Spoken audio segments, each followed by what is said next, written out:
زمان أيام سيجموند فرويد كده. سيجموند فرويد ده كان واحد متشائم، شايف الدنيا يعني مش أحسن حاجة. جه قال لك إنه الإنسان إيه؟ قال لك إنه الإنسان ده عبارة عن شوية حاجات، شوية حاجات، عبارة عن غضب، وعبارة عن شهوات، وعبارة عن مخزن. والله قال لك إن إحنا عبارة عن مخزن. قال لك إن إحنا جوانا مخزن بيخزن كل المواقف. وأكبر دليل على كده إن أنت ممكن واحد يضايقك في الشارع ما تديلوش بالقلم. ليه بقى؟ لأن أنت جواك مخزن بيخزن كل المواقف، وبيطلع لك حاجة تقدر تدافع بيها عن نفسك، رد فعل صغنن كده يقولك في كل موقف نتصرف إزاي. بصراحة لحد هنا كان سيجموند فرويد كويس جدا، وكل اللي قاله كلام دخل دماغي. وحب بقى يسمي لك الذاكرة اللي جواك دي، سماها العقل اللاواعي. وقال لك إنه العقل اللاواعي ده مش مجرد مخزن كده وخلاص، لا، دي آلية دفاع قوية للبني آدم جدا.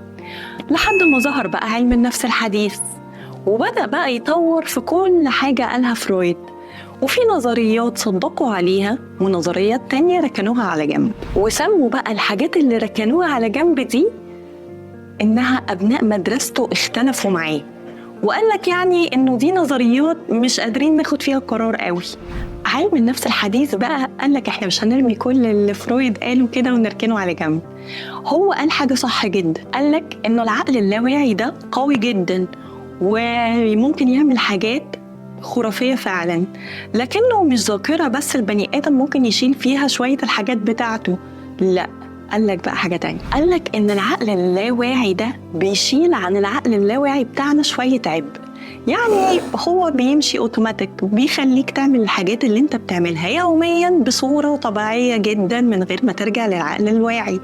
وهنا بقى هو بيريح العقل الواعي شوية عشان يعرف يقوم ببقية المهام اللي انت مش حافظها أو اللي انت مش مدركها أو مش مخزنها جواك. وده كان تعريف العلم النفسي الحديث. ومن هنا بقى بدأت الناس كلها تفكر يعني ايه في حاجات بنعملها اوتوماتيك وحاجات بنعملها مش اوتوماتيك. زي مثلا باسورد الكمبيوتر، انت كل يوم بتدخله، بيجي العقل اللاواعي يقولك بس اركن انت بقى على جنب، انا خلاص حفظت باسورد بتاع الكمبيوتر عليا يا عم، وانت بقيت المهام التانية اللي على الكمبيوتر اعملها انت. لو في حاجة قديمة انت بتعملها يوميا يبدأ هو يعملها لك، ولو في حاجة جديدة يقول للعقل الواعي يلا اتفضل بقى انت اشتغل، ما انا مش هعمل كل حاجة. وهنا بقى الاتنين ما بيتخانقوش. هي دي بقى حكاية اللاواعي. بس احنا بقى نقدر نستخدم عقلنا اللاواعي ده ازاي عشان نقدر نبرمجه ونشيل منه البرمجة اللي احنا مش حابينها، زي الذكريات المؤلمة وزي الحاجات كتير احنا بتضايقنا في حياتنا. يعني اضطرابنا بعد الصدمة اللي احنا اصلا بنفضل عايشينه فترة طويلة ده عبارة عن ألارم اتفاعل جوه اللاواعي موقفش، فيفضل اللاواعي كل يوم يطلع لك الملفات الحزينة ويقول لك يلا بقى هنقعد بقى نصوت ونلطم زي كل يوم. فتبدأ يجي لك اكترار الأفكار، ومن هنا بقى تبدأ تحس إن أنا في حاجة غلط، كل يوم قبل ما انام لازم اصوت والطم. هي ايه الحكايه؟ بس تعالى كمان اقول لك من الناحيه العاطفيه اللاواعي بيأثر عليك ازاي. بيأثر عليك في اختيار شريك حياتك. يعني ممكن تختار واحد لمجرد ان انتوا في بينكم ألفة، او هو شبه حاجه قديمه حصلت لك زمان، شبه بابا، شبه ماما، شبه تيتا، شبه حد انا كنت بحبه، شبه حد كان نفسي اثر فيه. ومن هنا بقى تبدأ مشكله اللاواعي معايا، ونبدأ نبقى في خناقه بيني وبينه. مش بس كده، ده في فلوسك كمان. يعني اختيارك للأسهم في البورصة كده هتلاقي نفسك بتختار الأسهم والشركات الحاجات اللي شبه اللي انت عارفها. حتى البراندات انت بتروح للبراندات المعروفة بالنسبة لك، وده بيكون بسبب اللاواعي.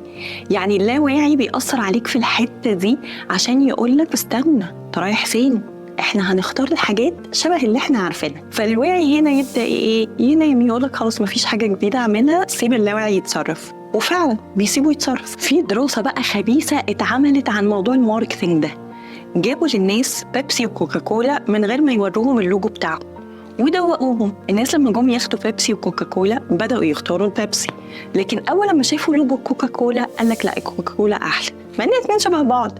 بس هو قال لك ان كوكاكولا في شبه في اللوجو بتاعها بذكريات قديمة عندنا زمان، احنا بنشوفها في اعلانات الطفولة وهي الاكثر ألفة بالنسبة لنا، فبدأت الناس تختار كوكاكولا. وبدأت المنافسة من هنا، اللاواعي يختار الكوكاكولا والواعي يختار البيبسي. ودي بقى كانت هي المفترق الطرق. كانت دراسة غريبة جدا بس نجحت لما عرفوا إنه الناس فعلا بتختار باللاواعي كوكاكولا وبالواعي البيبسي. طيب أنا حبيت أقولها لك كقصة بسيطة عشان تعرف كويس قوي دور اللاواعي معاك. بس تعالى بقى أقولك إزاي بيأثر علينا في أمراضنا النفسية وإزاي بيخلينا ما نعرفش نتعافى بسرعة. اللاواعي عنده أدراك كتير جدا وملفات كتير قوي، وبيشيل في كل دور بطريقة منظمة جدا كل فايل وكل موقف هيطلعه للفايل ده. فتبدأ انت يحصل لك صدمة معينة، أو لما يجي يحصل لك الصدمة دي تاني أو حاجة شبهها، ريحة شبهها، موقف مشابه، إضاءة مشابهة، ألوان مشابهة، يبدأ يروح مطلع من الفايل حاجة شبه الموقف ده ورد فعلنا في الموقف ده.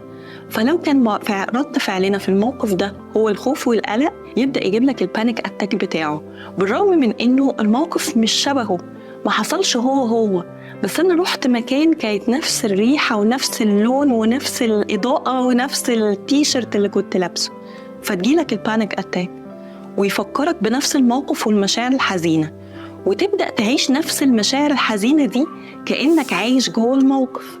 من هنا بقى يبدأ الفيلم الرعب معايا، لأن أنا في ملفات عندي وأدراك كتير جدا ما اتقفلتش، فلازم أفتح كل درج وأنظفه وأشوف إيه الفايل اللي جواه وإيه الموقف المشابه. طب أنا إزاي أغير اللاواعي؟ اللاواعي ما بيتغيرش كده في يوم وليلة، أنت لازم تروح فاتح الدرج وتطلع الفايل والقصة بتاعته وتبدأ تربط له الفايل ده بذكرى تانية، زي إنه ما حصلش حاجة، أنا لما أجي يحصل الموقف ده هتصرف بطريقة مختلفة. يعني لو كان رد فعلي في الموقف ده إن أنا هخاف، فأنا في الموقف ده مش هخاف بقى، ما احنا خلاص عارفين إيه اللي بيحصل أول لما بيحصل كده، فهتصرف بالطريقة الفلانية وهيكون عندي ردود فعل مختلفة. مفيش حاجة ترعب، أنا عندي فعلا CV كامل، وابدأ أغير الذكرى جوايا إن أنا الموضوع ما بقاش مرعب، لا بالعكس، أنا هعمل شوية حاجات مختلفة، زي إن أنا هقوم من مكاني مش هغضب بسرعة، لا أنا همارس تمارين التنفس بتاعي، همارس التأمل، هعمل شوية حاجات زي إن أنا أغسل كف إيدي وأغسل وشي لما يجي يحصل الموقف، هقعد 10 دقايق عقبال ما أشوف رد فعلي في الموقف ده المفروض يكون إيه. لازم أدرب عقلي اللاواعي بكل الطرق وافتكر الموقف كأني لسه بعيشه تاني، وإن أنا هتصرف بطريقة مختلفة. مرة على مرة هيبدأ اللاواعي يسجل الفايل ده بنفس الطريقة اللي انت كنت هتتصرف بيها لو كنت في الموقف ده، ويبدأ يمحي لك الذكرى القديمة.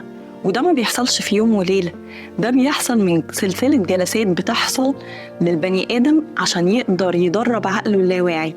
طب لو انت عايز تدرب عقلك اللاواعي بدون جلسات وبدون دكاترة، فانت هتتابعني هنا في القناة وهقولك شوية حاجات كتير جدا تساعدك في الأيام اللي جاية إنك تغير الذكريات المؤلمة بتاعتك وتدرب العقل اللاواعي على أفكار تانية كتير. ولو ما تعرفنيش، أنا كوتش مديحة بالمناسبة، وبس كده.